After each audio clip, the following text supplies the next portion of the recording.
Hello everyone, and welcome to another video here on Real Over Religion. It is I, Johnny Lee, and we are back with another video, part 3 of this series dealing with religious childhood indoctrination. And we bring to you on this channel another blues singer from the old school era, who goes by the stage name Howlin Wolf, but his government name is Chester Arthur Burnett, born June 10th, 1910, and he passed away January 10th, 1976. Before we get into his life, once again, I want to just focus on the upbringing. You know, my main purpose in this series is to show you that a religious upbringing has no bearing or benefit to an individual. It does not, the Christian upbringing, it doesn't make a difference. Because human beings are autonomous, we make our own decisions. The Bible says that you train up a child in the way he should go, that when he is old, he will not depart from it. That is a lie, because it doesn't work that way. Again, we understand that the book of Proverbs advocates child abuse. It literally teaches you to beat your child with a rod, which is the way that the primitive ancient human being thought that was the best way to rear a child. And in the 21st century, we still have Christians who advocate for and promote and believe in this same concept, this same belief system, even though psychologists have given us information and shown us that this is not a good way to raise children. We're not talking about raising a child without discipline, but the fact that you think that this is the only way to discipline a child. Something is wrong with your thinking. It says that you don't have enough patience to raise a child. If you think that hitting the child is the only way to get a child to comply or to obey you, there's a such thing called rewards and, creating incentives for children to do the right thing. There's books on this kind of stuff, but people want to go and use the primitive, ancient, outdated ideas of the Bible to raise kids, and all you're doing is causing psychological damage to your children. It doesn't matter if you grow up and become an advocate of it yourself. If you think that it didn't affect you, it did affect you. You just live in denial. It doesn't mean that you curl up into a ball and that you're miserable and sad and depressed because of the way you grew up, but it is the way, and you can follow this pattern in a person's life. When a child has been struck by their parents, their perspective on how they navigate the world, you can see flaws in that. Most people that I've known that have grown up that way have very short tempers. They're quick to respond in violence. They don't do very well with managing their tempers and their anger, because this is all they saw growing up. But they think that's perfectly normal because that's the way God intended it to be. But anyways, I wanted to lay that out for you because, again, the goal is to continue to show you on this channel how useless God is, how outdated the Bible is, and how important it is for you as an individual to do the work yourself, to believe in yourself, and to rely on yourself. 100%. That's the only way you're going to be able to navigate this world and survive it. Of course, I am an advocate for antinatalism, which is that we don't bring kids into the world in the first place. But if you're going to do it, beating them probably isn't a good idea. So we're going to get into the next blues singer. As mentioned, Howlin Wolf. And I just want to read to you some different things in his childhood. You know, we always want to look for and search for the damage. Now, what I will say about Howlin Wolf is that there was nothing in his life, his life didn't end tragically like the previous two that we covered, Marvin Gaye and David Ruffin. They both, according to the reports that I've read, they both were addicted to drugs, and they ended up self-destructing in the end of their lives. But everybody processes trauma differently, ladies and gentlemen. Some of you go to either one extreme or the other. The key to this is to find balance in dealing with trauma. You will never heal from trauma, but you can learn to live with it, channel it into something that is therapeutic for you. And I think, and this is just me speculating, but this is what I believe that Howlin Wolf did with his trauma. Now, he didn't come out and say this, but he was a blues singer. And someone who has been through suffering in life channeled that pain through blues music.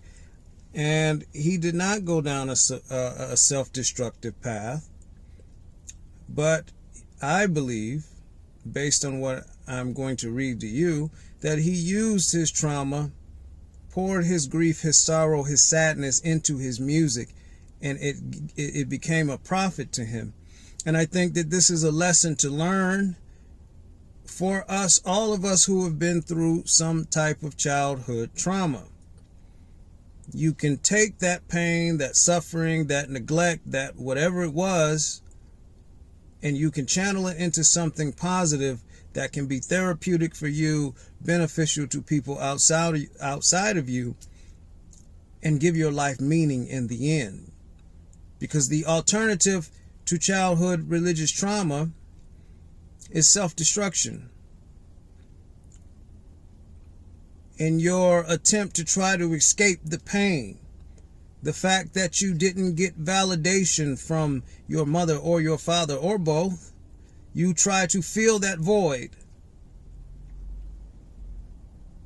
Whether that is sex, drugs, drinking, whatever it is.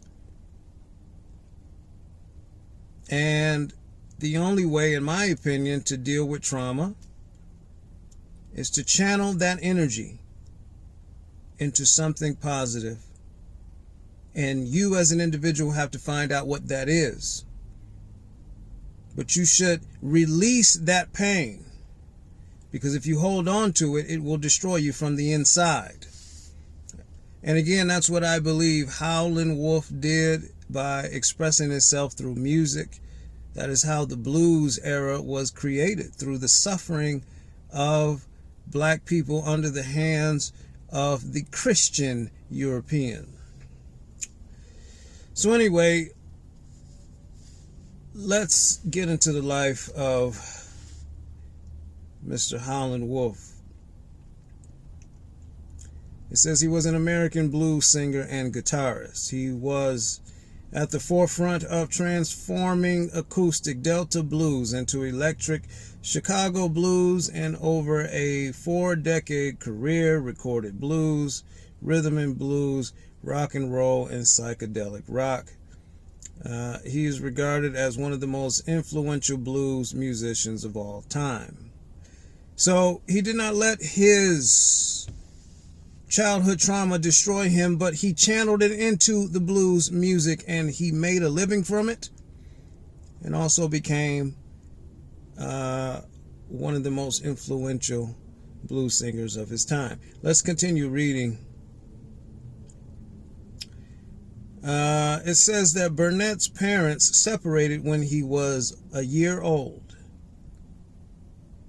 Doc, who had worked seasonally as a farm laborer in the Mississippi Delta, moved there permanently, while Jones and Burnett moved to Monroe County. Now, Doc, I believe, is his biological father, and Jones would be his mother. Jones and Burnett would sing together in the choir of the Lifeboat Baptist Church near Gibson, Mississippi, and Burnett would later claim that he got his musical talent from her, referring to his mother. Now, so we understand that he came from a broken home. By 1 year old, his mother and father were already separated. For whatever reason, his father did not, they were separated, and then Howlin Wolf and his mother, they moved to a different county. And he began singing in the church. So that's where he found his gift of singing, in the church. But let's continue reading. It says that Jones kicked Burnett out of the house during the winter when he was a child for unknown reasons. So here we start to see the mother is the one dishing out the abuse this time. Kicked him out of the house during the winter when he was a child for unknown reasons. Now, I can relate to this because I left home with no money. My father and I had a disagreement that exploded into me having to leave home. And it was during the winter time that I had to walk from my father's house to my mother's house. It took me to my mother's apartment. It took me about an hour to get there. But my father was totally unconcerned with what became of me, because in Christianity, this is commonplace for people of that generation. If you didn't do what they told you to do, or you didn't follow the religion or whatever it was that they wanted you to do, they would kick you out of the house. And in my case, I opted to leave because the other alternative was abuse. And I refused to deal with abuse at 18 years old. So, again, this religion destroys families. I want you to recall that the Bible teaches that from Jesus' own statement, or so they say he said, that he came to separate father from son and son from father, mother from daughter, daughter to mother, son-in-law against, I forget what the whole verse says, but you get the idea. He says that a man's enemies shall be they of his own household, that he came to bring division. Jesus divides families, and Christians are okay with celebrating this. So Howlin Wolf was kicked out of his house as a child for unknown reasons, but a Christian can sleep at night doing this because they believe that they are doing God's will.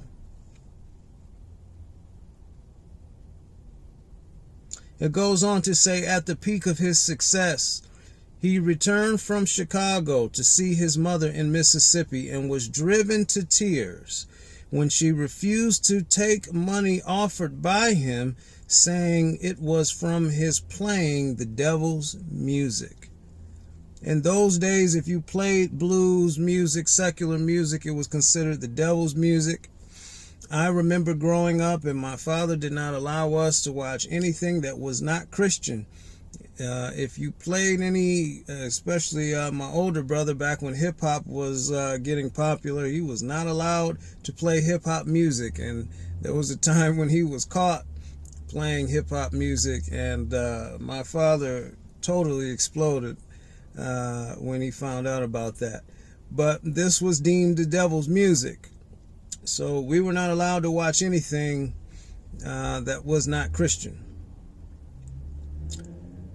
Let's continue reading. It says that he moved in with his great uncle Will Young, who had a large household and treated him badly. So he leaves his mother, who was abusive, moves in with his great uncle, and now he's being abused by him also. While in the Young household, he worked almost all day and did not receive an education at the schoolhouse. When he was 13, he killed one of Young's hogs in a rage after the hog had caused him to ruin his dress clothes. This enraged Young, who then whipped him while chasing him on a mule. He then ran away and claimed to have walked 85 miles barefoot to join his father, where he finally found a happy home with his father's large family. During this era, he went by the name John D. to disassociate himself from his past, a name by which several of his relatives would know him for the rest of his life. So he found happiness when he moved in with his father. This is actually a part I forgot to read. It says that he was born into poverty in Mississippi as one of 6 children. He went through a rough childhood where his mother kicked him out of her house, and he moved in with his great uncle, who was particularly abusive. He then ran away to his father's house, where he finally found a happy family, and in the early 1930s became a protege of legendary Delta blues guitarist and singer Charlie Patton. So this just kind of summarizes, but listen, he was born in poverty, one of 6 children. For some unknown reason, his mother kicks him out of the house. During the wintertime, he moves in with his uncle, who also, abused him until he ran away and went back to his father's house, where he finally would have a happy childhood. But even as an adult, after achieving success and trying to gain validation from his mother, trying to give her money, she was more loyal to the religion than the love of her own son, that she concluded that what he was doing was the devil's work. And as far as I know, I don't believe he ever rectified his relationship with his mother because of the path that he chose. And this is the sad reality of growing up in a religious household.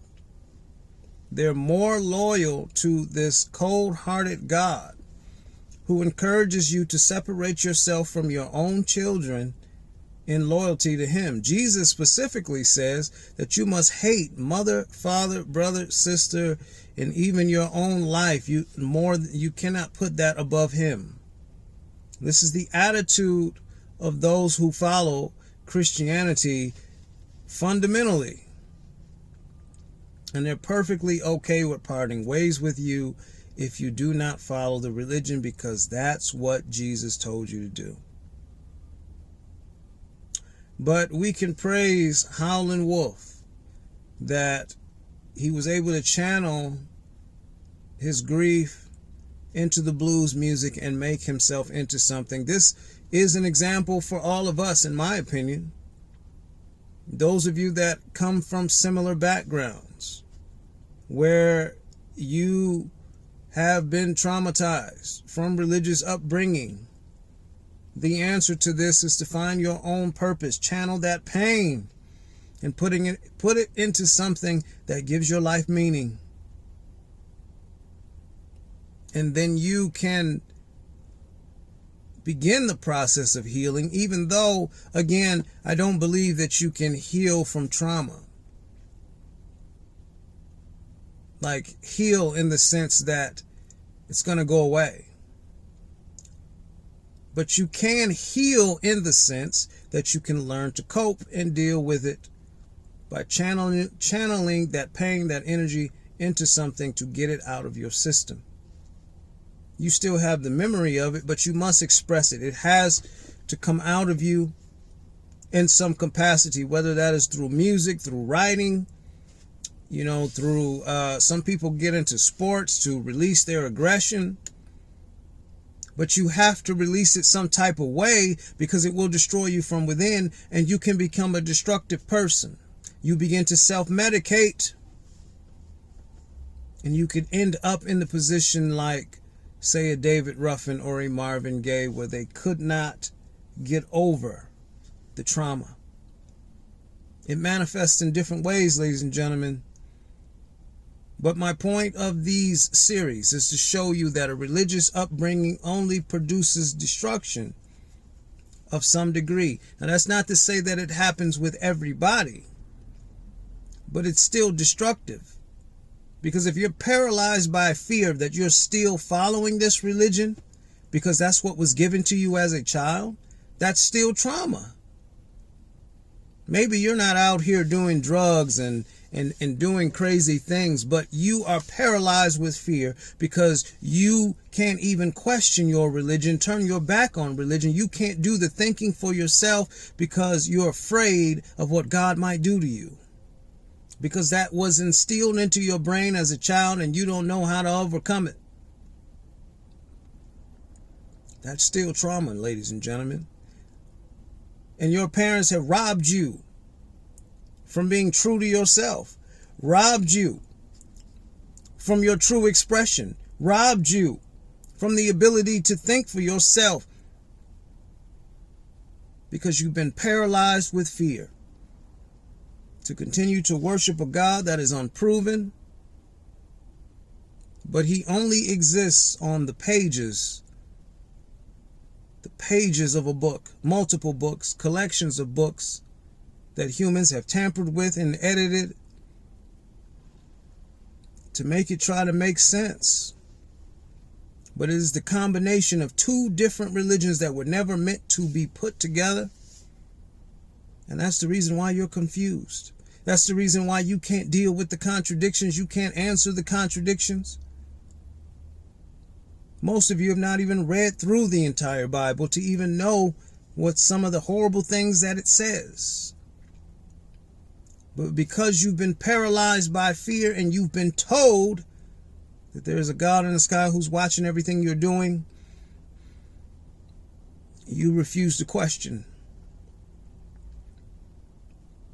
But those who turn their back on the religious indoctrination of their childhood, they pay a price in this life, they suffer, but they find themselves.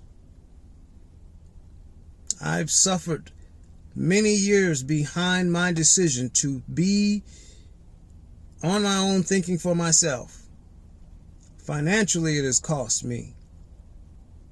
The decisions I made in the name of religion has cost me financially.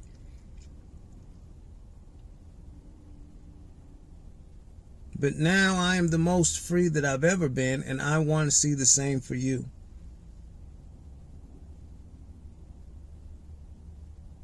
I met a man one time who was living out on the streets because his Christian father, worth $500,000, put him out of the house because he didn't follow what his father wanted him to do. They're perfectly okay with you suffering because you won't be loyal to their invisible God. And that is a problem, ladies and gentlemen. That is a problem. Thank you for watching this video. If you made it this far, please like, share, and subscribe. And remember, as I always say, that life is suffering, but death is mercy. And if they have to speak for God, they've already lost the debate. Until next time, take care of yourself.